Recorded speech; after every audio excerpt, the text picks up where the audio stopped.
Now come to the second topic, search for happiness. Ananda Mimamsa. Earlier we saw that Upanishads have two topics. One, search for reality. Another is quest for happiness. We all have an innate dimension to become more and more happy day by day. It has been inbuilt in all of us. Every activity in our life is geared to get more and more happiness or to reduce the misery or the dukkha. Sukha praptihi, dukkha nivrittihi are the two directions in our life. Whether we know it or not, in all our voluntary actions and in involuntary actions, these two things have been built into it. Take for example, a person completes his engineering or computer science and joins a job. He is getting 60,000 rupees a month and is looking for a better job which can give you 1 lakh. And once he gets, he will join there. Then he looks for 2 lakhs and 3 lakhs and goes on and on and on. Why? Because he knows more the money I have, better will be my happiness. Seeking happiness.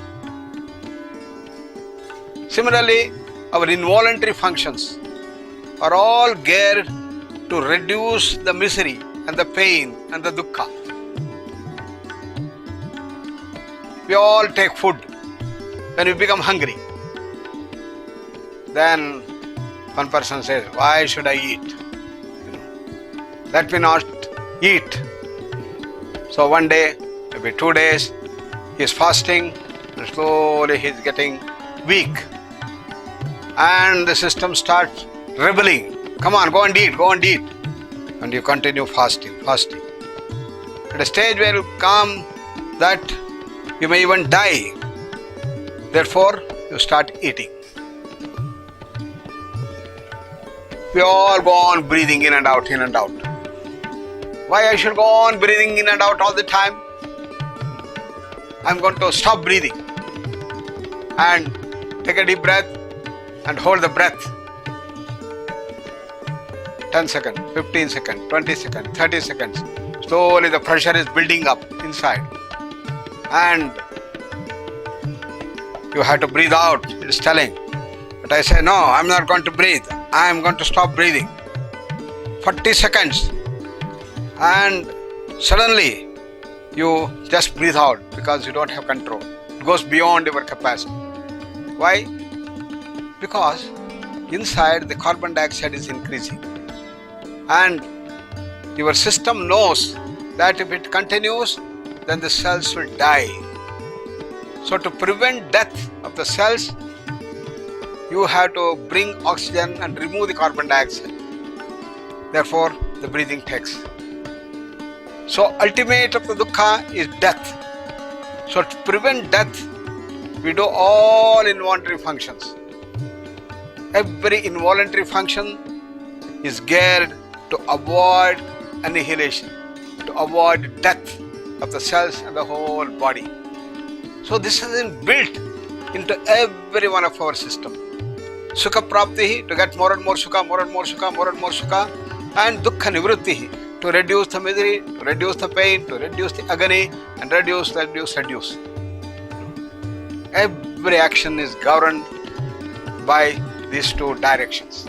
Whether we know it or not, the whole life is geared towards it.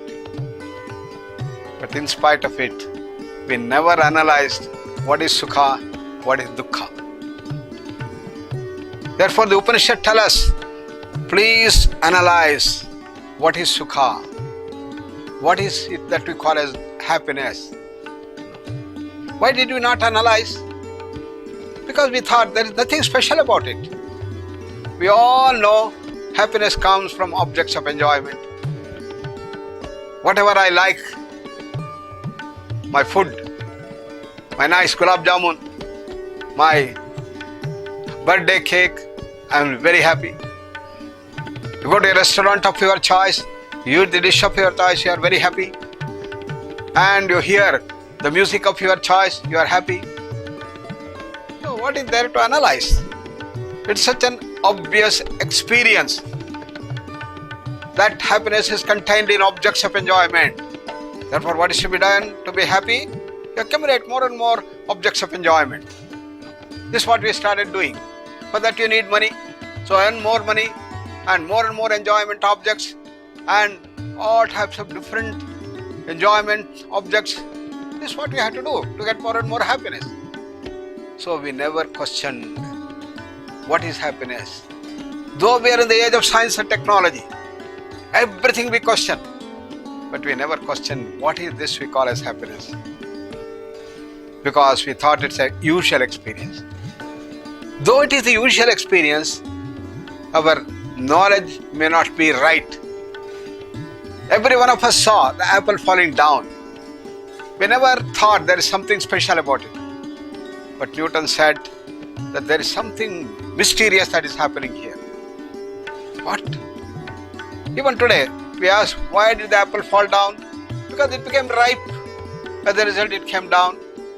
Or maybe the connection of the apple to the tree was cut and therefore it fell down. What is special about it? But Newton said, okay, if it is ripple and if it is cut, why should it fall down? Why should it not go up? Why should it not go to the front, to the back, to the right, to the left? Why should it fall down? Look at the depth of the question. That unraveled the mystery of gravitation. Therefore, the Upanishads tell, just don't assume things, though it may be your usual experience. There may be an innate secret. You have to analyze what is happiness. Not only we as individuals, but the whole community went into this ignorance and we went on accumulating more and more objects of enjoyment for our happiness. For example, the people migrated from Europe to United States and they want to build an ideal social hub. In that social, wonderful setup, everybody should be very happy. What is to be done? Nobody should strive for food, shelter and clothing. Everybody should be rich and we must have enough things to enjoy. They all worked hard and plenty of resources they had. Population was less and they built wonderful social order in which everybody got more money than just satisfying the basic needs. Even a person who cleans the toilet, a janitor, goes in a nice car, goes and cleans up and comes back. So everybody have their own ways of enjoying. It has been built. But have they reached happiness? Have they got more and more happiness? Far away from that. Tensions, stressors, stress hazards, addictions and whatnot are on the increase. Why did this happen? This is where Upanishads tell, please analyze what is happiness. Whether real happiness is contained in objects of enjoyment.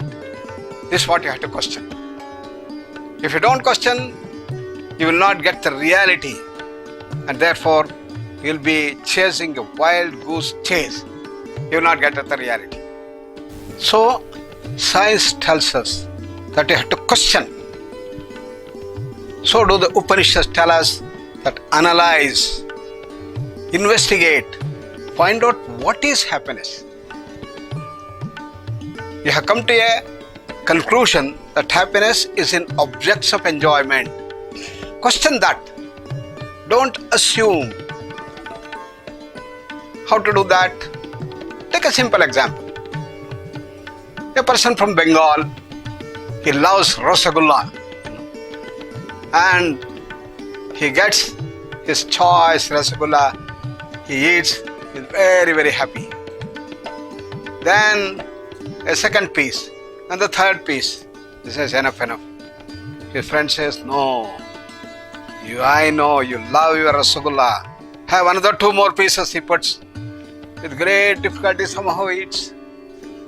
And his friend's mother, who has prepared this Rasagulla so nicely, She comes and says, come on, you have to eat. You are so fond of rasgulla. Come on, another 3 you have to eat. And with great difficulty trying to eat, almost comes to a vomiting condition. What is happening?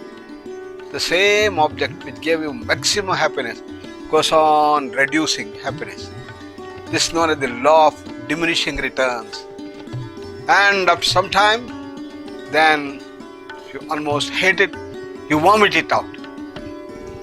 This is what happens to every object. So if really happiness was contained in rasgulla, what should have happened? The more you eat, more should be the happiness.